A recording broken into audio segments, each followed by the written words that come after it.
అరవింద్‌ని అయితే చాలామంది రౌడీలు వచ్చి చీకట్లో వర్షం పడుతూ ఉండగా బాగా కొట్టేసి అక్కడ ఉన్న నదిలో ఏదో నీటిలో సరస్సులో అయితే అరవింద్‌ని అయితే విసిరేస్తారు.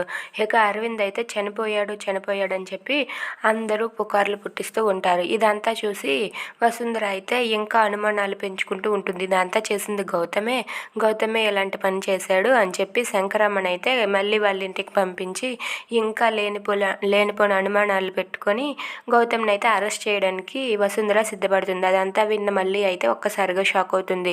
మా ఆయన ఏ తప్పు చేయలేదు, మా ఆయన్ని ఎందుకు అరెస్ట్ చేస్తారని చెప్పి మళ్ళీ అడిగినా సరే, లేదు నీ భర్తే నా అల్లుడిని చంపించాడు, నీ భర్తని నేను చిత్రహింసలు పెడతానని చెప్పి వసుంధర అయితే గౌతమ్ని అరెస్ట్ చేయించేస్తుంది. కానీ జరిగిన విషయం ఏంటైతే అరవింద్ అయితే ఒడ్డుకి తేలుకొని వచ్చి హాస్పిటల్లో జాయిన్ అవుతాడు. జాయిన్ అయ్యాక అరవింద్ మళ్ళీ ప్లాస్టిక్ సర్జరీ జరిగి పాత రూపంలోనికి వస్తాడు. ఇదంతా తెలిసిన మళ్ళీ అయితే ఒక్కసారిగా షాక్ అవుతుంది.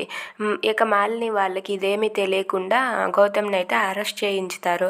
ఇదంతా తెలిసిన మళ్ళీ అయితే మాలిని వాళ్ళ దగ్గరకు, అదే వసుంధర దగ్గరకు వెళ్ళి ఇదంతా చెప్తుంది. అదంతా విని వసుంధర అయితే ఒక్కసారిగా షాక్ అయిపోతుంది. If you like this video please like, share and subscribe.